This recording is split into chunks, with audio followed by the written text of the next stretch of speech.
이 세상의 마지막이 가까워질 때 과연 어떤 일이 일어날까요? 그때를 어떻게 준비하는 것이 지혜로운 것일까요? 예수 그리스도의 계시라.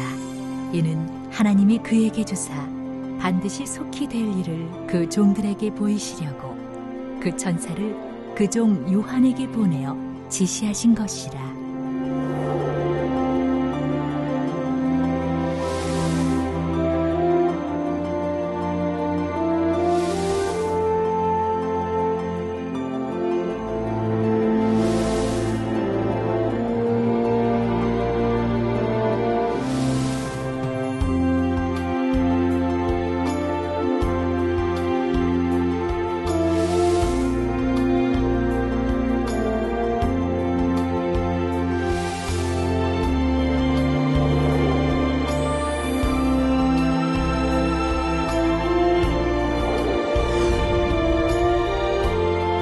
사랑하는 시청자 여러분, 세계적인 부흥사 이재룡 목사의 설교를 통해 아버지 하나님의 마음과 뜻을 깨달아 소망과 기쁨 가운데 힘차게 달려가시길 바랍니다.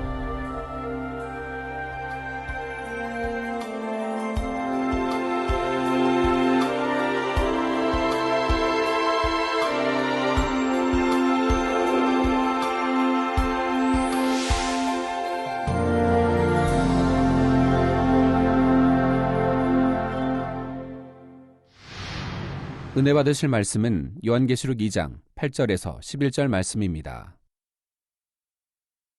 서머나 교회의 사자에게 편지하기를 처음이요 나중이요 죽었다가 살아나신 네가 가라사대 내가 내 환난과 궁핍을 아노니 실상은 내가 부요한 자니라. 자칭 유대인이라 하는 자들의 회방도 아노니 실상은 유대인이 아니요 사단의 회라.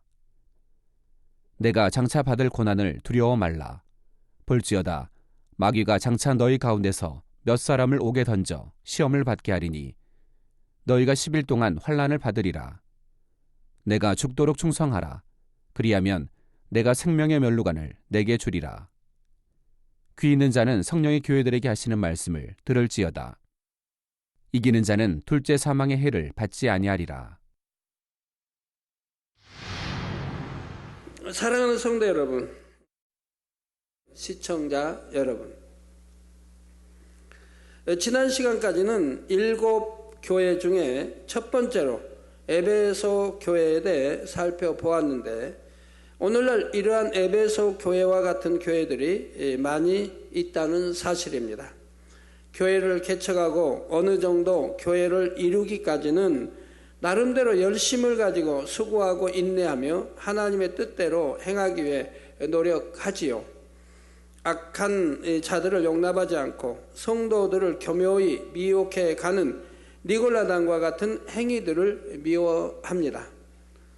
오늘 또 믿습니다 하면 죄를 지어도 구원받는 것처럼 가리키는 것들이 있지요. 여기서 니골라당이라고 하니까 여러분이 꼭 초대교회 당시에 이단 사상을 가졌던 니골라당만을 생각해서는 안 되지요. 진리인 하나님의 뜻을 교묘히 변질시켜서 성도들을 미혹하고 죄로 빠지게 하는 모든 행위들이 바로 니골라당의 행위가 된다는 사실입니다. 이렇게 교회들이 어느 정도 성장하기까지는 에베소 교회와 같이 주님으로부터 칭찬을 받을 만한 모습들이 있었는데 차츰 교회가 안정을 이루게 되고 주변으로부터 인정받는 교회가 되면서부터 처음 행위를 잃어버리는 경우가 많지요. 이것이 자칫 교만으로 자라나서 이제는 자신들과 다른 모습이 있는 교회에 대해 판단하고 비난하는 모습으로 발전하기도 합니다. 자신들은 이미 이렇게 스스로도 또한 주변으로부터도 인정받는 교회가 되었다는 높아진 마음이 자리 잡고 있기 때문이지요.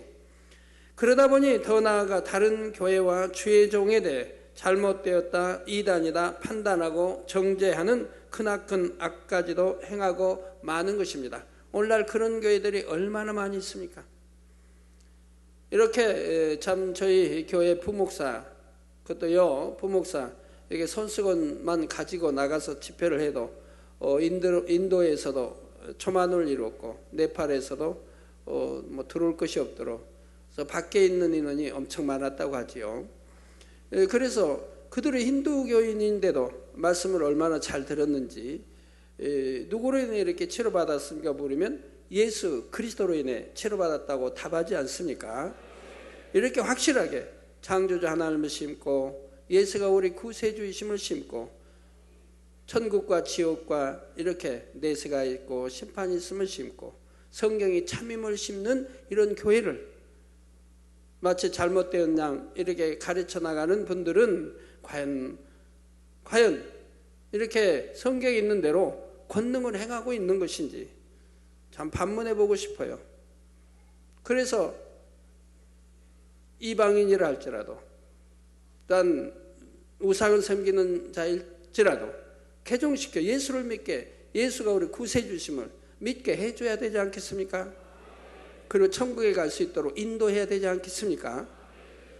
하나님의 말씀은 분명히 판단하지 말라 하셨고 정죄하지 말라, 수군거리지 말고 헤아리지 말라 누누이 말씀하고 계시지요.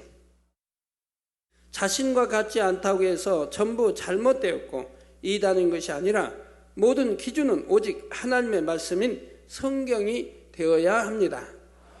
에베소 교회가 니골라당의 행위를 미워한 것에 대해 주님으로부터 칭찬을 받은 것은 니골라당의 행위가 진리인 하나님의 말씀에 비추어 분명히 잘못된 것이었기 때문이지요.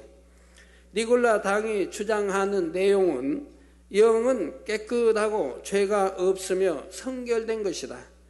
사람이 죄를 짓는 것은 눈에 보이는 이 몸에 죄가 있어서 죄를 짓는 것이지 사람 안에 있는 영은 죄와 무관하다. 사람이 죽어서 하나님이 그 영혼을 부르실 때 몸은 썩어져 한 줌의 흙으로 돌아가므로 육체는 아무리 죄를 지어도 구원과는 상관이 없는 것이다. 일단 주님만 믿고 나면 영혼이 정결하게 되기 때문에 육체는 어떠한 죄를 지어도 상관없다는 것이었지요. 그렇다면 진리인 하나님의 말씀에 비춰 과연 이러한 그들의 주장이 조금이라도 맞는 데가 있습니까?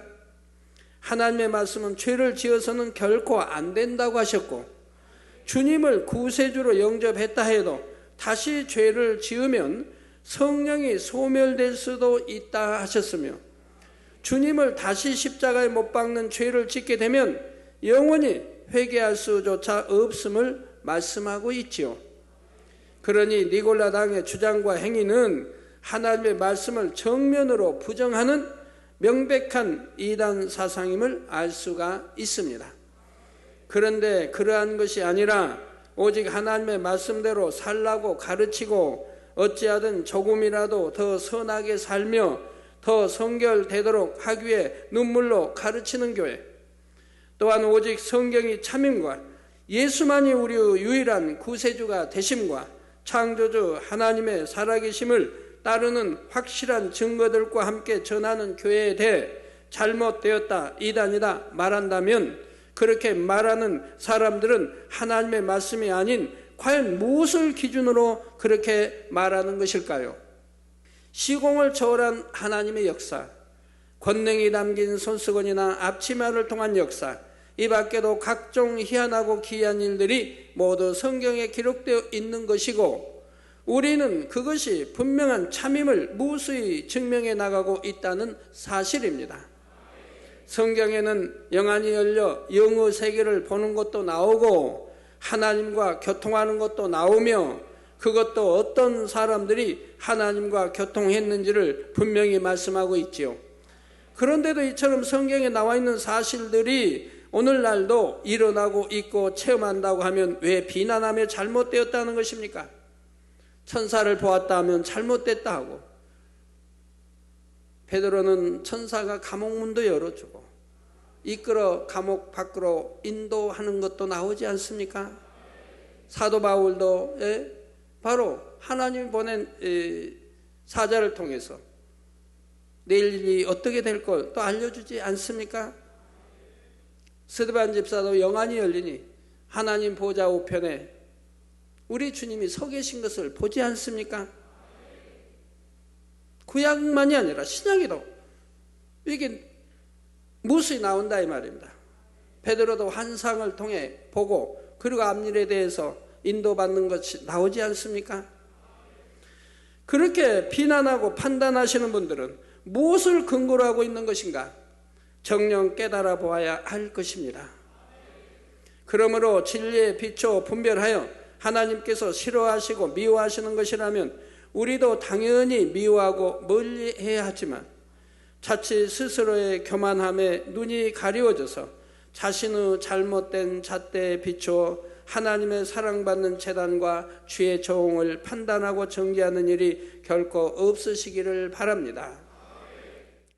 그래서 혹여라도 하나님의 일을 이루는 것을 방해하는 일은 없어야 할 것이며 더욱이 주의 종이 잘못 가르쳐서 양떼들에게까지도 판단하고 정죄하는 죄를 짓도록 만들어서는 안 되지요. 귀 있는 자는 성령이 교회들에게 하시는 말씀을 들을지어다 말씀한 대로 이제라도 성령께서 하시는 말씀을 듣고 정령 진리가 무엇이고 참이 무엇인지를 깨달으실 수 있기를 주님의 이름으로 기원합니다. 사랑하는 성도 여러분, 여러분은 주님으로부터 칭찬을 들었던 에베소 교회가 왜 내 촛대를 옮기겠다고까지 하는 무서운 책망의 말씀을 들었는지를 꼭 명심하시기를 바랍니다. 주님에 대한 처음 사랑을 버리고 처음 행위를 잃어버렸기 때문이죠. 여러분들이 주님을 만나고 또 성령 받고 치료받고 문제 해결받고 해서 충만해질 때 또 하나님이 정말 보이지 않는 하나님이 정말 다 믿어지고 그리고 또 사랑이 가고 천국의 소망이 가고 하는 적이 있었지 않습니까? 그래서 기도하고 싶고 말씀 듣는 것이 재미있고 예배 드리는 것이 재미있고 찬양하는 것이 재미있고 은혜로운 간증만 들어도 두 눈의 눈물을 저절로 흘릴 때가 있었지 않습니까? 이런 첫사랑을 잃어버리면 아니 된다 이 말입니다. 그런데 왜 잃습니까? 죄를 지었기 때문에 그러죠.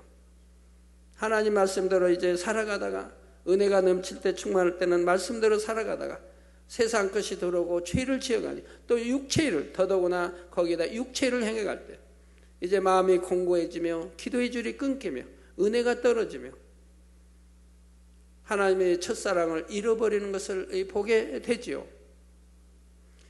그런데 주님께서 에베소 교회에 이처럼 책망의 말씀을 주신 이유는 그들이 두려움 가운데 멸망으로 가도록 두기 위해서가 결코 아니었습니다.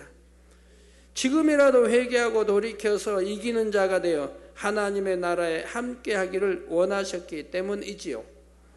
바로 오늘날에도 에베소 교회와 같은 교회와 성도들이 있다면 이제 신속히 회개하고 돌이켜서 새 힘과 소망 가운데 달려가시기를 원하시는 것입니다. 그러므로 수년 혹은 수십 년씩 신앙생활을 해오면서 자신도 모르는 사이에 첫사랑의 충만함과 뜨거움이 식어졌던 분들에게는 에베소 교회에 주신 말씀이 새로운 도전과 각오를 다지는 계기가 되시기를 바랍니다. 이제 더 이상 뒤로 미룰 시간이 없다는 사실을 기억하셔야 합니다. 또한 지금까지 변함없이 첫사랑의 충만함 가운데 달려가고 있는 교회와 성도들 역시 에베소 교회에 주신 말씀을 통해 내가 처음 사랑과 행위를 간직하며 더더욱 주님을 사랑해 나가리라 다짐하는 은혜의 시간이 되시기를 바라고요. 성도 여러분, 어제나 오늘이나 영원토록 동일하신 예수 그리스도 우리 주님께서는 언제나 변함없는 사랑으로 하나님의 자녀들을 사랑하고 계십니다. 그럼에도 사람 편에서는 자신의 유익과 욕심 그리고 변질되는 육의 속성 등 여러 가지 이유로 인해 주님의 사랑을 저버리기도 하는 것이지요. 처음 가졌던 사랑의 마음이 시간이 지남에 따라 변해버리는 것입니다. 그러나 사랑의 하나님께서는 설령 그처럼 마음이 변했던 사람이라 해도 자신의 잘못을 회개하고 돌이켜서 처음 사랑과 행위를 찾는다면 결코 외면하시거나 이전의 잘못을 탓하지 않으시지요. 이전과 동일한 마음으로 여러분을 기다리시며 돌아온 여러분을 품에 안아 주십니다. 돌아온 탕자를 위해 제일 좋은 옷을 내어다 입히고 손에 가락지를 끼우며 살찐 송아지를 잡아 잔치를 열어주는 것이 바로 아버지 하나님의 마음이시지요. 이것이 바로 변함없는 영적인 이 사랑입니다. 자, 이러한 주님의 사랑을 마음속 깊이 느끼심으로 혹여 처음 사랑을 잃었던 분들이 있었다면 다시금 처음 사랑의 뜨거운 눈물을 회복하는 복된 여러분이 되시기를 바랍니다. 그래서 구원해 주신 주님의 사랑과 은혜에 감사하여 하염없이 눈물을 흘리며 생명 다해 충성하며 달려가겠다고 다짐했던 여러분의 처음 그 모습이 이후로는 우리 주님 다시 뵙는 그날까지 결코 변함없으시기를 주님의 이름으로 축원합니다. 그러면 지금부터는 7교회 중에 두 번째로 주님께서 서머나 교회에 주신 말씀을 살펴보겠습니다. 사랑하는 성도 여러분, 서머나 교회는 7교회 중에서 유일하게 칭찬도 책망도 아닌 권면식의 말씀을 들은 교회입니다. 그런데 이 서머나 교회에 주신 말씀 안에는 영적으로 매우 중요한 내용들이 담겨 있습니다. 우리가 신앙생활을 해 가는 데 있어서 왜 때로는 시험과 환난이 오는 것인지, 그리고 사단의 회란 무엇이며 어떠한 사람에게 생명의 면류관이 주어지는지 등 신앙생활에 꼭 필요한 내용들이 담겨 있지요. 또한 본교에 주어진 중요한 한 가지 사명과도 직접적으로 관련된 말씀입니다. 먼저 8절에 서머나 교회의 사자에게 편지하기를 처음이요 나중이요 죽었다가 살아나신 이가 가라사대 했는데, 여기서 서머나 교회의 사자란 그 교회를 담당하고 있는 주의 종을 뜻한다고 했지요. 그리고 죽었다가 다시 살아나신 이, 즉 주님에 대해 처음이요 나중이요 했는데, 주님을 처음이라 한 것은 주님께서 부활의 첫 열매가 되신다는 의미라 했습니다. 로마서 5장 12절에 이름으로 한 사람, 즉 아담으로 말미암아 죄가 세상에 들어오고 죄로 말미암아 사망이 왔나니, 즉 죄의 삭은 사망이라 이 말입니다. 그래서 죄를 지으면 사망의 길로 간다 이 말입니다. 그래서 죄로 말미암아 사망이 왔나니 이와 같이 모든 사람이 죄를 지었으므로 사망이 모든 사람에게 이르렀느니라 말씀처럼 아담의 범죄 이후 그의 피를 받고 태어난 모든 사람은 죄의 삭은 사망이라는 영계의 법칙에 따라 모두가 결국은 사망으로 갈 수밖에 없었지요. 이러한 우리들을 위해 예수님께서는 대신 십자가에 달려 죽으심으로 우리의 모든 죄를 대속해 주셨습니다.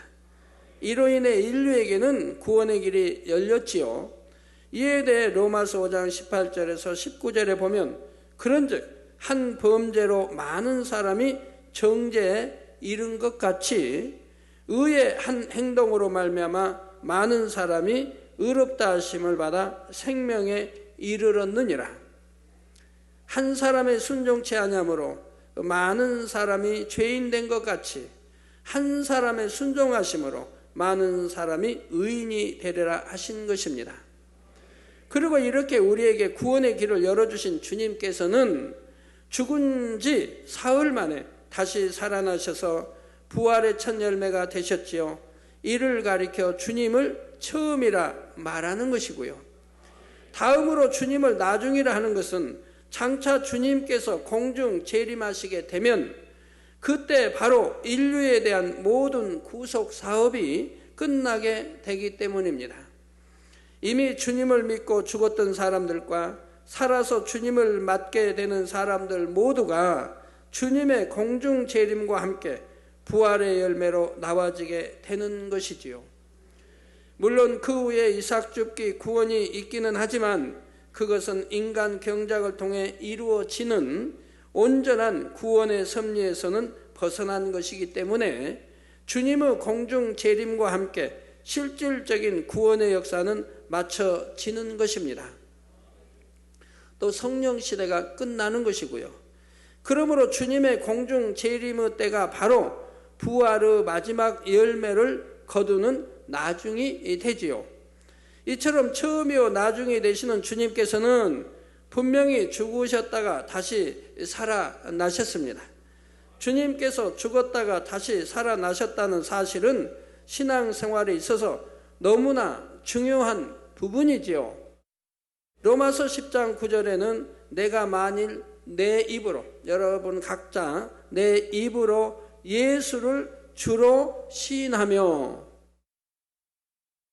또 하나님께서 그를 죽은 자 가운데서 살리신 것을, 우리 예수님이 이제 죽었다 3일 만에 부활하지 않았습니까? 이렇게 죽은 자 가운데서 살리신 것을 내 마음에 믿으면 구원을 얻으리니, 내 마음에 믿어야 된다.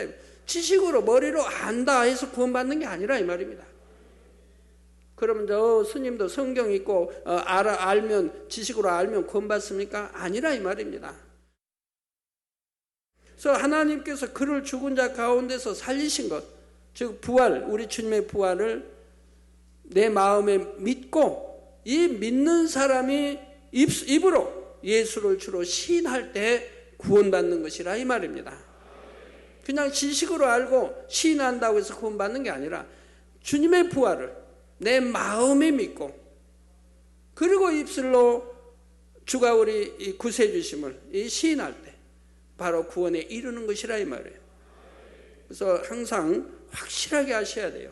반쪽만 하셔도 안 되고 확실하게. 반쪽만 하시면 거기다 딴 말씀을 붙이면 틀려져 버리니까요. 이렇게 확실히 하셔야 된다 이 말입니다. 우리가 예수가 우리 구세주다, 성경이 참이다, 창조 하나님 지식으로 안다고 해서 구원받는 게 아니라 이 말이에요. 내 마음에 믿어야 된다 이 말입니다. 내 마음에 의심하지 않고 믿어야 된다 이 말이에요. 그리고 입술로 신한 자가 구원에 이른다 이 말이에요. 내 마음에 믿으면 행함이 따른다 이 말이에요. 즉 하나님 말씀대로 빛 가운데 사는, 하나님 말씀대로 준행해 사는 행함이 따른다 이 말입니다. 원수도 사랑하라면 사랑하게 되고, 악은 모양이라도 버리라면 버리게 되고, 시기하지 마, 질투하지 마, 판단하지 마, 정죄하지 마, 하지 말라고 하면 하지 않게 되고, 하라 하는 것은 하고, 기도하라, 전도하라, 하라고 하는 것은 하게 되고, 지키라, 계명을 지키라, 이런 것은 지키고, 바로 마음에 믿는 사람은 행함이 따른다 이 말입니다. 그리고 입술에 고백하는 이것이 참이라 이 말입니다. 이것이 온전히 구원의 길로 가는 것이라 이 말입니다. 그런데도 오늘날 교회는 다닌다 하지만 주님의 부활에 대해 확신을 가지지 못한 채 교회만 왔다 갔다 하는 경우들이 많습니다. 그리고 이렇게 부활의 신앙에 대한 확신이 없으니 부활의 소망도 없고 하나님의 말씀대로 살아갈 수 있는 믿음도 없지요. 그렇다면 주님께서 죽었다가 다시 살아나신 것을 저와 여러분은 어떻게 믿을 수 있습니까? 한 가지 예를 들어 예수님의 제자들의 모습이 주님의 부활 전과 부활 후에 어떻게 변화되었는지를 보아도 잘 알 수가 있죠. 예수님께서는 제자들과 함께하는 3년 동안 많은 기사와 표적을 행하심으로 자신이 하나님께로부터 오셨다는 사실과 살아계신 하나님의 아들이심을 충분히 믿을 수 있도록 나타내 주셨습니다. 그리고 제자들에게 자신이 십자가에 달려 운명할 것과 죽은 지 사흘 만에 사망 권세를 깨뜨리시고 부활하실 것도 미리 말씀해 주셨지요. 그런데 막상 예수님께서 잡히시고 십자가상에서 운명하시자 제자들은 두려움에 떨며 뿔뿔이 도망하고 말았습니다.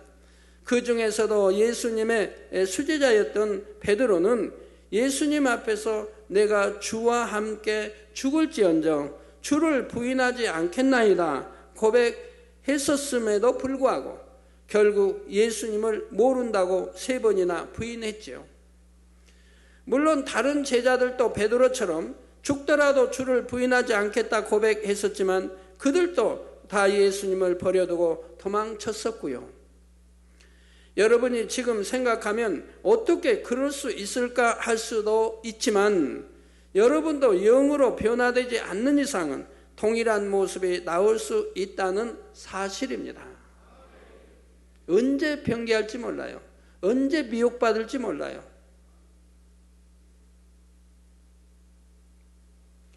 더욱이 당시의 제자들은 아직 성령을 받지 못한 상태에서 죽었다가 다시 살아난다는 예수님의 말씀을 마음에 온전히 믿지 못했기 때문에 그러한 모습들이 나왔던 것이지요. 그런데 그랬던 제자들에게 하루아침에 놀라운 변화가 일어납니다. 죽음이 무서워서 도망쳤던 제자들이 이제는 죽음 앞에서도 당당히 예수 그리스도를 외치며 사자밥이 되기도 했고 칼의 목베임을 당하기도 했지요. 또한 어떤 이는 톱으로 켜 죽임을 당하기도 했고 베드로 사도는 십자가에 거꾸로 달려 죽었습니다. 이 밖에도 엄청난 순교의 고통 가운데서도 주님의 제자들은 끝까지 주님을 증거했죠. 도마는 참 인도에서 순교했는데 도마가 순교한 곳에 제가 하나님이 가서 집회하라 해서 가서 집회한 적이 있죠. 수백만이 모여서 수백만 명이 모여서 집회를 했고 그 집회 준비위원장 되신 분이 참 그때 생각하면 재밌죠. 준비위원장 되신 분도 저에게 와서 창조주 하나님에 대해서 좀 가볍게 해달라고 그렇게 부탁했던 분이에요. 왜?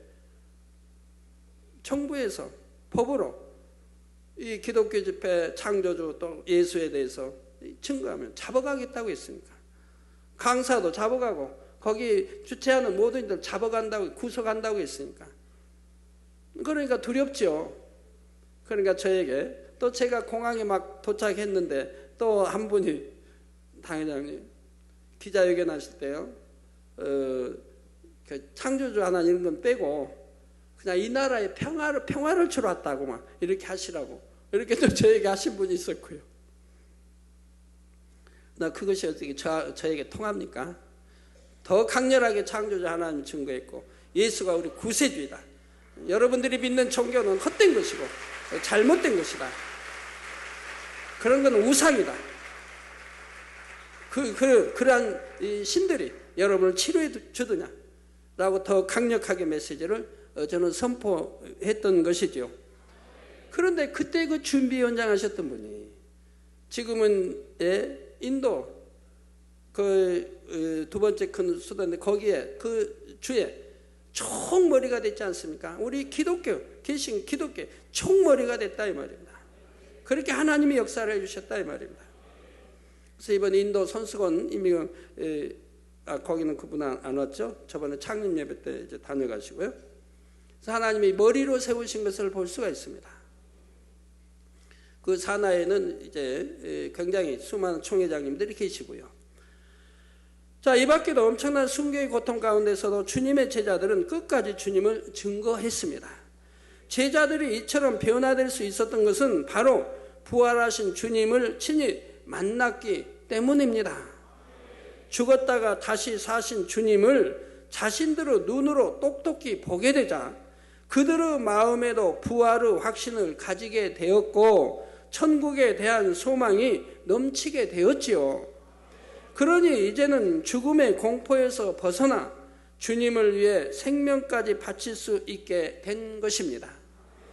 이러한 모습은 주님의 제자들에게서만이 아니라 주님의 부활과 승천을 함께 목격했던 많은 초대교회 성도들에게서도 나타났지요. 그들이 부활에 대한 확실한 믿음과 소망 가운데 순교의 피를 아끼지 않고 희생했기 때문에 로마의 그 엄청난 박해 속에서도 결국 기독교가 그처럼 빠른 속도로 전파되어 오늘날 전 세계로 전해질 수가 있었다는 사실입니다. 그들이 만약 주님의 부활을 목격하지 못했고 또 부활을 마음에 믿지 못했다면 어떻게 그러한 핍박과 고통을 받으면서도 끝까지 믿음을 지킬 수 있었겠습니까? 성도 여러분, 주님의 부활을 목격한 제자들은 담대히 나가 그 사실을 전했는데 이때 말로만 주님께서 부활하셨다고 전한 것이 아닙니다. 마가복음 16장 20절에 제자들이 나가 두루 전파할세, 즉 하나님 말씀을 이제 선포하죠. 두루 이제 전파할세, 주께서 함께 역사하사, 우리 예수 그리스도 주께서 이 제자들과 함께 역사하사 그 따르는 표적으로 말씀을 확실히 증거하시니라. 즉 제자들이 전파하는 이 말씀이 참이라고 하는 것을 주님이 함께 역사해서 그 따르는 표적으로 증거하더라 이 말입니다. 오늘날 이것이 필요하다 이 말입니다. 말씀을 전파하고 믿으라가 아니라 그 따르는 표적을 보여줘야 한다 이 말입니다.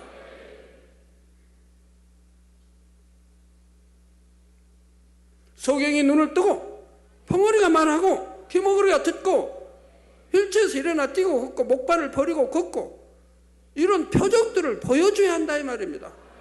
그래서 하나님이 전지전능하시고 창조주이시고 예수가 구세주이심을 증거해야 되는, 이 증거가 참이라고 하는 것을 표적으로 나타내줘야 되는, 이 표적은 누가? 우리 주님이 함께 역사하심으로 나타난다고 성경은 말씀하고 있다 이 말입니다.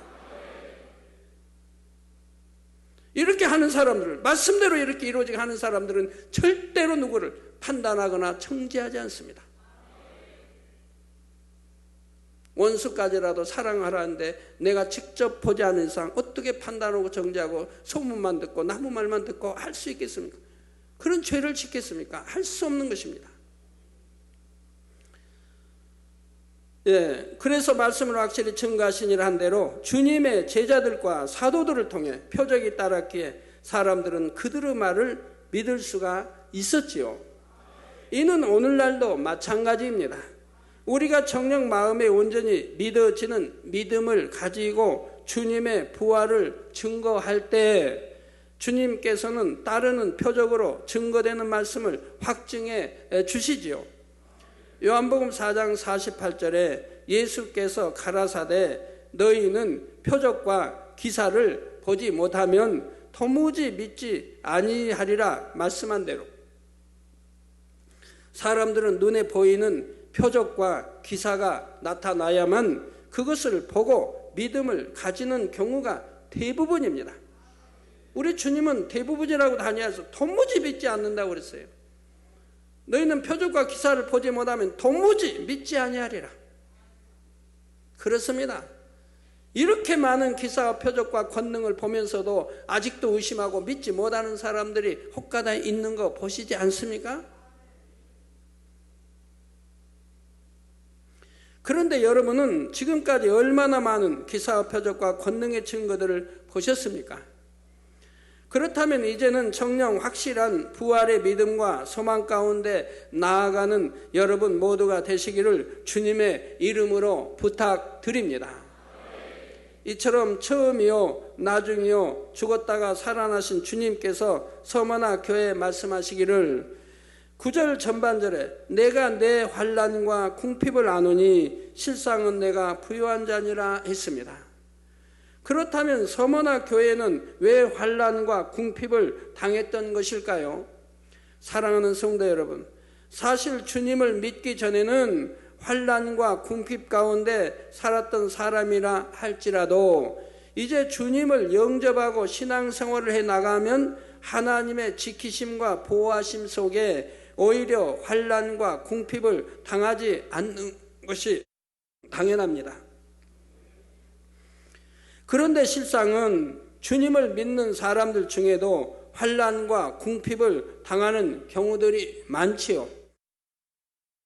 그렇다면 왜 주님을 믿는 사람들에게 이러한 환난과 궁핍이 있는 것일까요?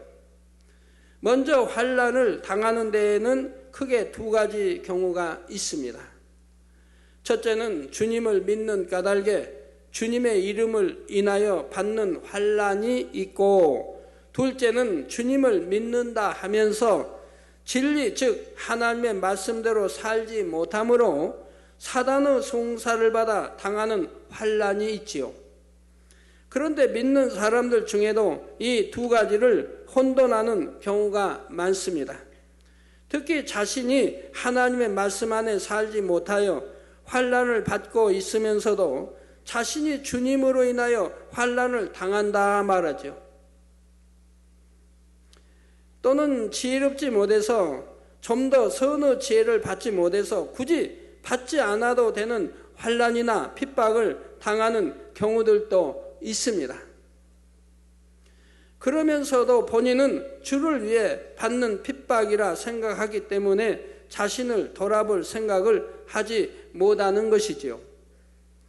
또한 주님의 이름으로 인해 받는 환난이나 핍박을 무조건 당연한 것으로 여기는데 그것도 어디까지나 하나님의 나라를 이루기 위해 받는 환난이나 핍박의 경우입니다. 주님의 이름으로 받는 개인적인 환난이나 핍박은 여러분이 영으로 들어오면 다 사라진다는 사실입니다.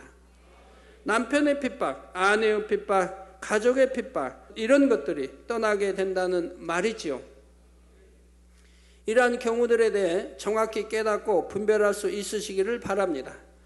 먼저 주님을 믿는 까닭에 받는 환난은 의를 위해 받는 것으로서 우리가 주님을 믿기 전에는 받지 않아도 되었던 핍박과 환난들을 이제 주님을 믿음으로 받게 되는 것이지요. 예를 들어 교회에 나간다고 남편이 아내를 핍박합니다. 때로는 시어머니나 부모님 또는 형제, 친구 등이 핍박을 하고 심지어는 자녀가 부모를 핍박하는 경우도 있지요. 그러나 이러한 핍박은 앞서도 말씀드렸듯이 여러분이 영으로 들어오면 사라집니다. 빛 앞에서는 어둠이 물러갈 수밖에 없기 때문에 여러분이 영으로 들어와서 온전히 빛 가운데 행하게 되면 영적인 권세가 따르게 되므로 자연히 여러분을 핍박하던 어둠은 사라지죠. 언어, 행동 모든 것이 바르고 정확하고 선 가운데 또는 온유와 이런 빛 가운데 여러분이 나간다면 어떤 부모가 감히 여러분을 핍박하겠습니까? 부모가 여러분보다 자녀보다 낫질 못하는데 언어, 행동 모든 것이 자녀보다 바르질 못하는데 어떻게 핍박을 할 수 있는 자격이 있겠습니까? 부끄러워서도 못하는 것이라 이 말입니다. 아내 역시 남편 역시 마찬가지인 거예요. 여러분이 영으로 돌아버리면 핍박하지 못해요. 거기에다가 말씀의 권세가 따른다 이 말이에요. 성령의 역사와 권세가 따르기 때문에 대놓고는 핍박하지 못한다 이 말이에요. 핍박 한 번, 두 번, 세 번 하게 되면 결국 하나님의 손길이 닿게 된다 이 말입니다. 그런데 5년, 10년, 20년 신앙생활을 했는데도 여전히 이러한 핍박이 사라지지 않는다면 여러분의 신앙생활이 과연 어떠한지를 스스로 돌아봐야 할 것입니다.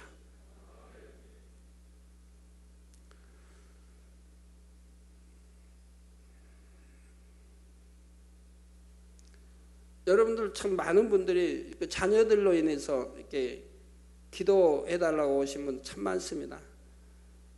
자녀들이 오히려 부모를 핍박하고 자녀들이 오히려 교회를 못 나가게 하고 부모를 또 자녀들이 너무 말썽을 부리고 또 그냥 화평을 깨고 너무너무 이런저런 문제로 우리 부모님들이 고통을 많이 받지요.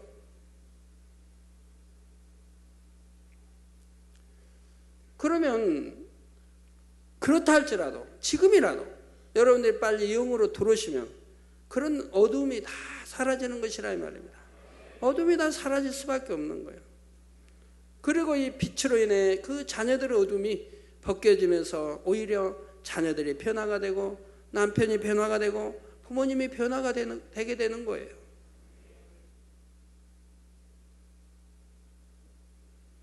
그러니 가정이 화평할 수밖에 없는 것이고 또 질서 따라 순종하게 되고 서로가 섬겨주고 서로가 낮아지고 자기 육을 구체하지 않은 이런 가족들이 된다 이 말이에요. 그러면 그 가정은 얼마나 행복하겠습니까? 행복하지요. 자, 여러분의 신앙생활이 그리스도의 향기를 바라고 있는지 착한 행실로 하나님께 영광을 돌리고 있는지 정말 말씀대로 행하며 빛 가운데 살고 있는지 이러한 것들을 돌아보심으로 왜 여러분에게서 아직 어둠의 핍박이 물러가고 있지 않은지 그 이유를 깨달아야 하지요. 그런데 여러분이 영으로 들어갔다 해도 주님의 이름으로 인해 받는 환난이 있습니다.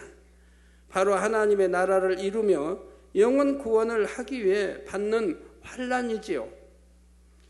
모세, 엘리야, 예레미야, 이사야 등을 비롯한 구약시대의 많은 선지자들과 바울, 베드로, 요한 등 신약시대의 사도들 역시 이러한 환난과 핍박을 받았던 것을 봅니다. 그들은 하나님을 너무나 사랑했고 하나님으로부터도 사랑받는 사람들이었지만 하나님을 위해, 주님을 위해, 그리고 하나님의 나라와 영혼들을 위해 기꺼이 숱한 핍박과 환난을 견뎌냈던 것이지요. 이에 대해 마태복음 5장 11절에서 12절에는 나를 인하여 너희를 욕하고 핍박하고, 즉 우리 예수 그리스도 주님으로 인해 너희를 욕하고 핍박하고 거짓으로 너희를 거스려 모든 악한 말을 할 때에는 너희에게 복이 있나니. 여러분이 참 천국에 소망이 있는 분이라면 이렇게 참 핍박을 받는다면 복이 있다고 하셨으니 얼마나 기뻐하고 감사해야 되겠어요. 오히려 기뻐하고 감사해야죠. 복이 있나니 기뻐하고 즐거워하라. 하늘에서 너희의 상이 큼이라. 너희 전에 있던 선지자들을 이같이 핍박하였느니라 말씀하고 있습니다. 이게 정녕 천국에 소망 있는 분이라면 우리 주로 인해서 핍박받고 이렇게 욕을 먹고 한다고 하면 오히려 기뻐하고 즐거워해야 하지 않겠습니까?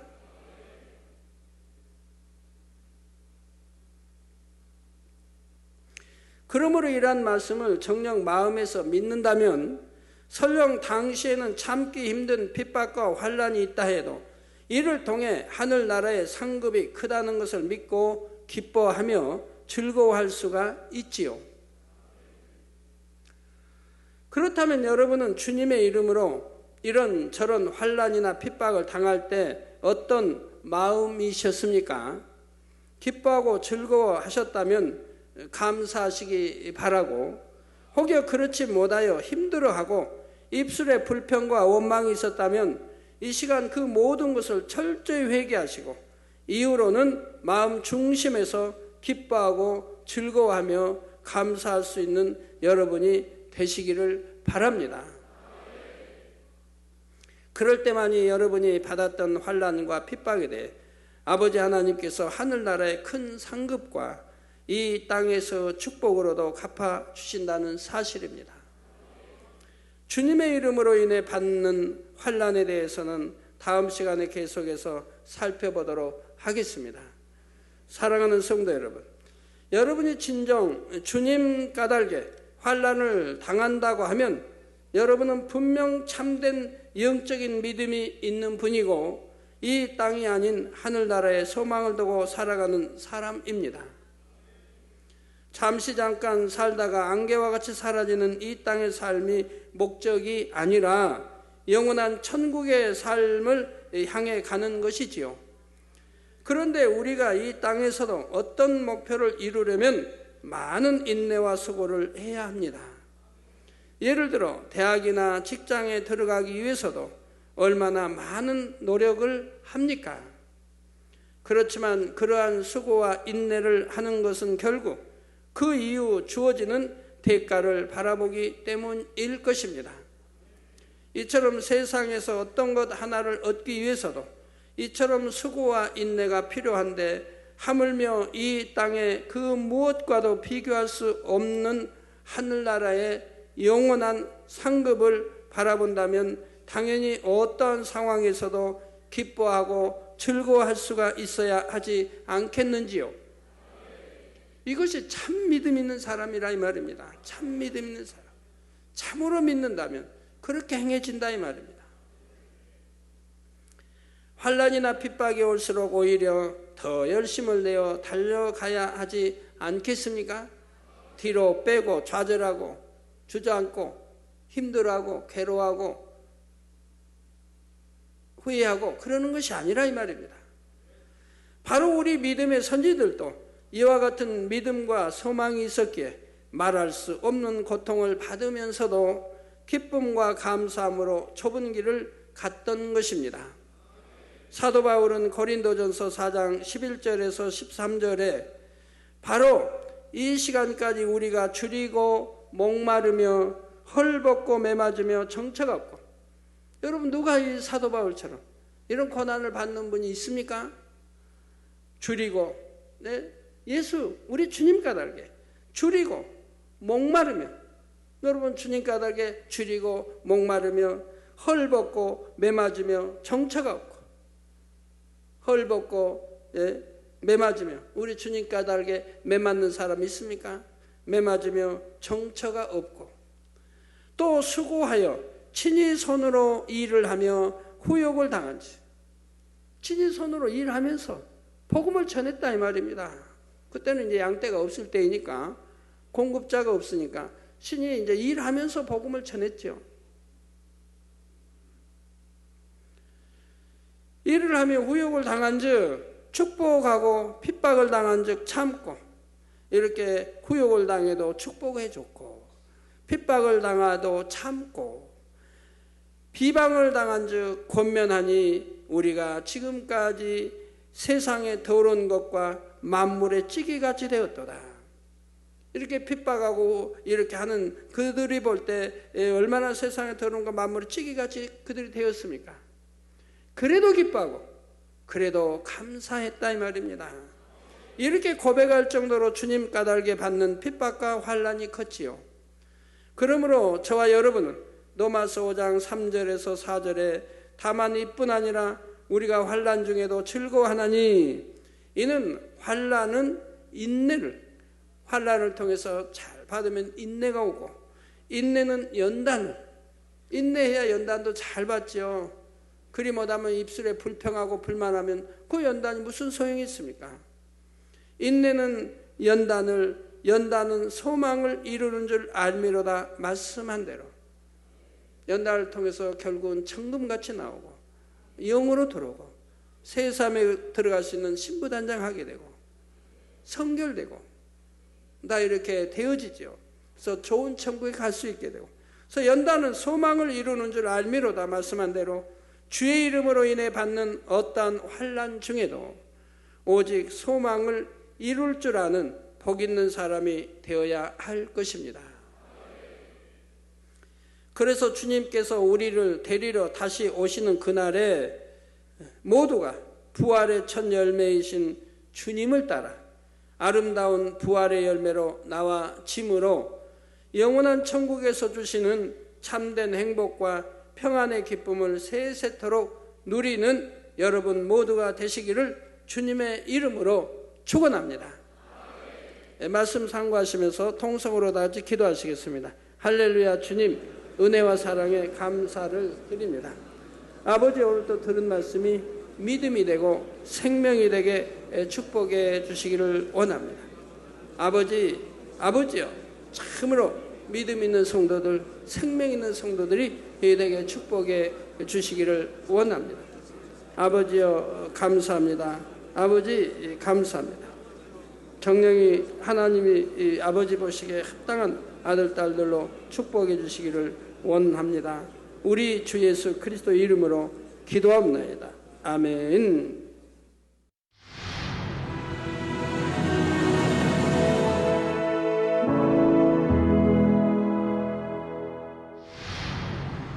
할렐루야. 전능하신 사랑의 아버지 하나님, 이 시간 기도받는 모든 성도님들 위해 안수하여 주옵소서. GCN 방송 시청자들이 인터넷과 화상을 통해 기도받는 지교회와 지성전 그리고 전세계 하나님의 자녀들 위에도 시공간을 초월하여 역사하여 주시기를 원합니다. 믿어지는 믿음을 주시고 부정적인 생각과 의심의 세력을 물리쳐 주옵시며 모든 시험 환난도 물리쳐 주옵소서. 머리부터 발끝까지 오장육부 뼈 마디마디 온몸의 신경 조직 세포 등 아픈 곳마다 성령의 불로 태우시고 근본의 빛으로 역사하여 주옵소서. 예수 그리스도의 이름으로 명하노니 원수마귀 사단 모든 질병 균 연약함아 물러가라. 빛이 임하라.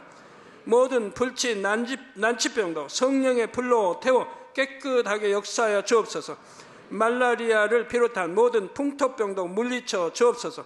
깨끗함을 입을지어다. 감기, 기침, 열, 몸살, 독감 등 각종 유행성 질병도 다 물러가라. 어떠한 유행성 질병 균도 틈타지 않게 지켜 주옵소서. 위암, 폐암, 간암, 유방암, 자궁암, 대장암, 피부암 등 각종 암과 에이즈, 백혈병, 뇌졸중, 고혈압, 저혈압, 심장병, 폐병, 위장병, 당뇨, 부인병, 피부병, 갑상선 질환과 모든 염증도 깨끗게 하여 주옵소서. 소아마비, 중풍, 관절염, 디스크도 온전케 하여 주옵소서. 요통, 두통, 신경통을 비롯한 모든 통증은 사라질지어다. 간질, 자폐증, 우울증, 조울증, 노이로제 등 모든 정신질환도 물러가라. 모든 마비된 것도 풀어지고 일어나 걷고 뛸지어다. 눈도 잘 보이게 하옵시고 귀도 잘 들리게 하여 주옵소서. 소경은 눈을 뜨고 기머거리는 들으며 벙어리는 말할지어다. 각종 사고, 후유증도 깨끗게 하시고 부러진 뼈도 붙여 주옵소서. 화상 입은 것도 온전케 하옵소서. 화기야 물러가라. 열도 물러가라. 아버지 흉터도 나지 않게 역사해 주시기를 원합니다. 마약을 비롯하여 각종 약물과 독극물 중독도 깨끗함을 입을지어다. 죽은 신경과 세포가 살아나며 죽은 자도 살아나게 하여 주옵소서. 잉태의 축복도 주시기를 원합니다. 잉태 축복을 받으라. 예수 그리스도의 이름으로 명하노니 원수마귀 사단아, 하늘 공중 곳에 잡은 악의 영들아 물러가라. 그의 사자들도 물러갈지니라.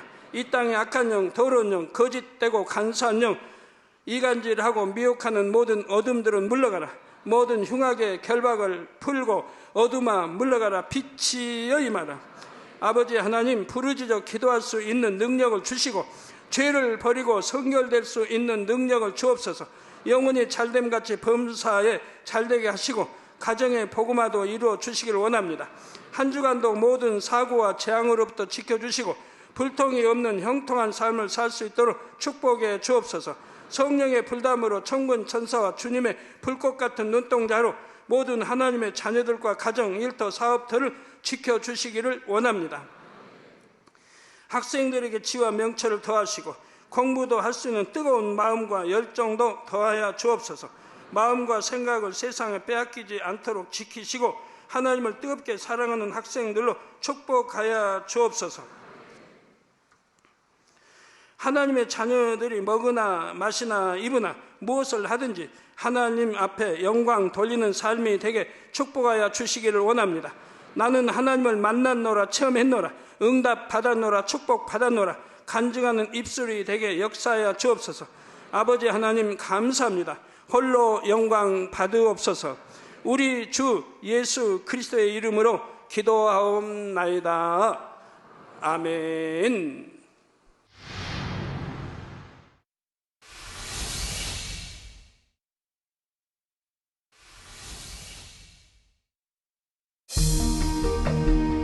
이 세상의 마지막이 가까워질 때 과연 어떤 일이 일어날까요? 그때를 어떻게 준비하는 것이 지혜로운 것일까요? 요한계시록에 그 해답이 담겨 있습니다. 마지막 때를 깨어 준비하며 신부단장할 수 있도록 마지막 때에 속히 되어질 일에 대해 세세히 기록한 요한계시록. 사랑하는 시청자 여러분, 세계적인 부흥사 이재롱 목사의 설교를 통해 들은 말씀을 지켜 행함으로 진정 복 있는 사람들이 되시길 바랍니다. 오늘 말씀 본문을 통해 여러분을 향한 하나님의 뜻을 묵상해 보시겠습니다.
진리인 하나님의 뜻을 교묘히 변질시켜서 성도들을 미혹하고 죄로 빠지게 하는 모든 행위들이 바로 니골라당의 행위가 된다는 사실입니다. 자신과 같지 않다고 해서 전부 잘못되었고 이단인 것이 아니라 모든 기준은 오직 하나님의 말씀인 성경이 되어야 합니다.